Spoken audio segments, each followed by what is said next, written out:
What's good? It's Woog. Whew. We have Gervonta Tank Davis, 28 wins, 0 losses, taking on Ryan Garcia, 23 wins and 0 losses. This is probably the biggest fight of 2023. There might be fights that you point to that you like more, or you might think that certain matchups are of higher quality or more consequential, in its respective division in terms of the belts that might be up. There are no real belts in Davis versus Garcia, but make no mistake, this is the biggest and highest profile fight of the year. And, I've been thinking about this one a lot. Look, the stakes are super high. As I said, there are no belts, or at least real belts, on the line here. But boy, in terms of reputation, in terms of just the overall narrative, they've been teasing this one and kind of building at this one for the past couple of years. Ryan Garcia made it a point very early in his career to start targeting Gervonta Davis. And at the time, Davis was so much more proven that a lot of the boxing world was kind of rolling their eyes and like, yeah, whatever, Ryan. But the more we saw him prove himself in the ring, especially with that January 2021 win over Luke Campbell in the fight where Ryan Garcia tasted the canvas, got up and ended up stopping Campbell in the 7th round. And just over the time of being able to see the different skills and abilities that Ryan Garcia has, more and more people started taking this fight more and more seriously. Now, Gervonta Davis is still a significant favorite here. He's like a greater than 2.5 to 1 favorite. So the public still thinks, okay, this is one of those fights where don't blink and anybody could go, because both of these guys have tremendous power and tremendous hand speed. But I feel like the overall sentiment is that at the end of the day, it's going to be Gervonta Davis beating Ryan Garcia, probably by stoppage. That's the wider consensus here, that no matter how this one shakes out, they might trade knockdowns, they might blast each other early, it might be a very tepid and reluctant first couple of rounds. However it ends up materializing, I feel like most people feel like we are going to arrive at Gervonta Davis beating Ryan Garcia. But let's look a little bit deeper and then I'll give you my actual pick here. Like, there've been moments where I've gone back and forth on who I thought would win this fight. Not because I think that Ryan Garcia necessarily has a greater than 50% chance at winning. Like, I feel like you kind of have to make Gervonta Davis the favorite. But neither of these guys has fought anybody like their opponent in this case. Gervonta Davis hasn't fought anybody like Ryan Garcia, and Ryan Garcia has not fought anybody like Gervonta Davis. Ryan Garcia's fought a few southpaws. He fought Luke Campbell, he fought Javier Fortuna, but neither of these guys is nearly as dangerous as Gervonta Davis. Neither of them will make you pay in the way that Gervonta Davis will. And Gervonta Davis, he's fought some pretty good fighters. He fought an aged and somewhat out of his weight class Leo Santa Cruz. He went up to 140 to fight Mario Barrios, who is a good fighter. I don't think he's a great fighter, but he's a good fighter and much bigger than Gervonta Davis. And then even most recently, he fought Hector Garcia, another good fighter who was landing cleanly on Gervonta Davis. And that's another thing we're going to get to, like Gervonta Davis being hit a pretty fair amount by Hector Garcia, by Mario Barrios. I would say a little less so by Rolando Romero. But, the margin of error isn't great for Gervonta Davis either. If he gets hit by Ryan Garcia as much as he got hit by Hector Garcia, especially by left hooks, he's not going to survive this. And Ryan Garcia, obviously, if he's not on his P's and Q's defensively, he could get dropped and stopped. And, there is the element of the 136-pound catch weight as well as the rehydration clause. So I don't want to make too much out of that, but it is substantial. Otherwise, it would not be in existence. And if you don't think that it matters, then why would Gervonta Davis's team insist that it's a part of the contract here? I think that Ryan Garcia, being that he wasn't at 135 when he fought Emmanuel Tego, nor was he at 135 when he fought Javier Fortuna. The last time he weighed at 135 was against Luke Campbell, again, more than 2 years ago. So the fact that he's coming all the way to 136, I think it's significant, and I think it's significant that he's got to monitor how much weight he puts back on in the day after the weigh-in. Again, I'm not going to say that it's the end-all be-all or the main determinant on who wins this fight, but I do think that it is worth noting, and it might not play a role here, a significant role. And in terms of Gervonta Davis fighting taller fighters, he's fought taller fighters. He's fought Mario Barrios. But again, Mario Barrios, even though he's bigger than Ryan Garcia, I don't think that there's evidence that he hits as hard as Garcia. Even up a weight class, I don't think that he hits as hard as Ryan Garcia, nor is he as quick in terms of hand speed as Ryan Garcia. Now, Garcia doesn't have the greatest footwork in terms of the most active feet. He's more like a step and slider. Gervonta Davis, I think, is going to be the person who's going to be changing levels. I feel like this is going to be a slow start to the fight. Gervonta Davis, I think he's going to keep his lead hand out a little bit, but he's got to be careful and he's got to bring that back as well. So I think he's going to do level changing and probing and kind of, picking the lock, so to speak. Like you ever see a predator kind of pawing at his prey and just kind of testing the waters before he goes in? I feel like we're going to see a lot of that from Gervonta Davis early. He's got to be very careful, and he's going to be looking to line Ryan Garcia up for that left hand. But what I'm really looking for here, and what I'm looking to see, is under the tutelage of Joe Goossen, is Ryan Garcia going to be able to get the right hand going? I feel like that is such an important ingredient to his success in this one. Because Gervonta Davis is a southpaw, Ryan Garcia is going to have to be pretty careful on how frequently he deploys the left hook. And if he is solely left hook reliant, which I know that Gervonta Davis has been talking that up, right? He's been probably playing mind games with Ryan Garcia, saying all you've got is that left hand, specifically the left hook.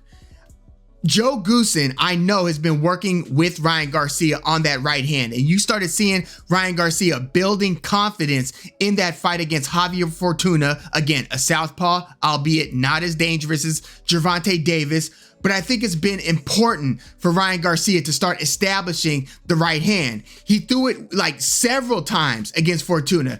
I mean, he was throwing right hand leads against Javier Fortuna, and I feel like that was a little bit of a fire drill. Just basically, how quickly and how frequently can you get that right hand off?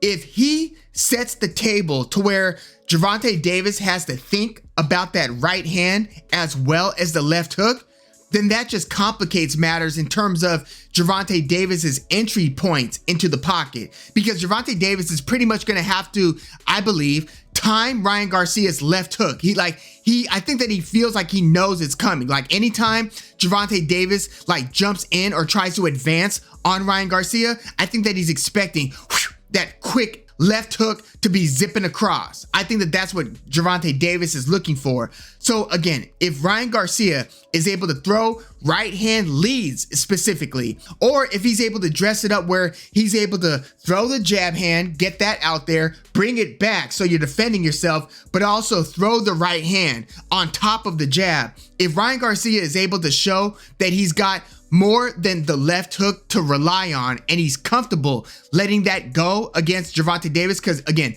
it's one thing to be confident and comfortable enough to throw it against Javier Fortuna. It's a whole other matter being comfortable and confident enough to let it go against somebody who can make you pay in the way that Gervonta Davis can. So will Ryan Garcia have faith in his right hand? If he keeps that right hand home and he doesn't want to let it go, I think that his chances are slimmer, because then I think that Gervonta Davis could kind of paw his way in, and then when the time is right, either wait for a left hook to go by, or to throw a feint or a jab or throw something to get Ryan Garcia to react. Then I think Gervonta Davis, with only Ryan Garcia's left hook in mind, can then confidently come in with his left hand and end up finding a home for it. Now, what's going to be really interesting to see is, are there going to be long exchanges in this fight? Are there going to be those high octane moments where both guys let 2 or more punches go in the pocket?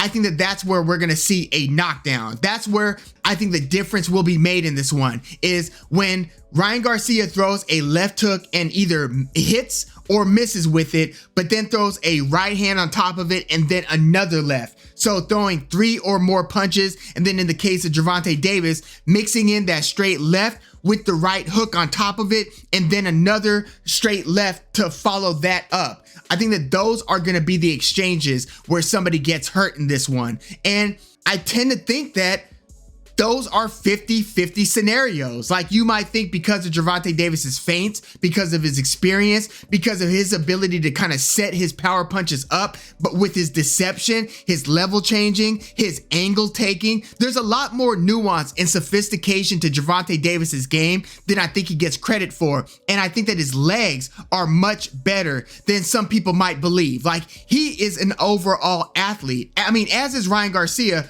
but I don't think that Ryan Garcia has the legs of Gervonta Davis in terms of the mobility in the legs. So when it comes to angle taking and extending those 1 to 2 punch exchanges into 3 to 4 punch exchanges, it's a 50-50 scenario in terms of who might get hit and dropped by the other guy's power punch, by their signature punch. But I think that as those scenarios continue, if we get into the 4th, 5th, and 6th round, I think that it might be Ryan Garcia who slips up defensively and ends up getting caught by a Gervonta Davis power punch and then put on his butt, so to speak. And then whoever gets hurt badly in this one, I kind of feel like there's only a matter of time before they get finished. It would be interesting to see if either of these guys gets hurt and then is able to recover legs wise, balance wise, and then make this one a competitive fight again, to where they kind of reset the table and it's like, okay, I've got the cobwebs out, let's go. But the other couple things that I'm looking at before I give my prediction is, okay, Ryan Garcia, I believe, has a chance at banking some slow rounds here. I think that because the onus is on Gervonta Davis to get inside of Ryan Garcia's reach, that he might just be eating a jab, or at least losing the round, because it looks like, in terms of ring generalship and in terms of looking like they are doing more in the round, Ryan Garcia has a chance at winning basically most of the rounds where he doesn't get stung or visibly rocked by Gervonta Davis. Garcia has a chance to like be up on the scorecards, maybe like 4 rounds to 2 after 6 rounds, or 3 rounds to 1 after 4 rounds. That's a real scenario here, and that will just build the intensity and kind of build the drama where it's like, okay, Gervonta Davis is gonna have to make a difference now. He's gonna have to do something to kind of shake things up. And let's be clear, if Ryan Garcia wins this fight,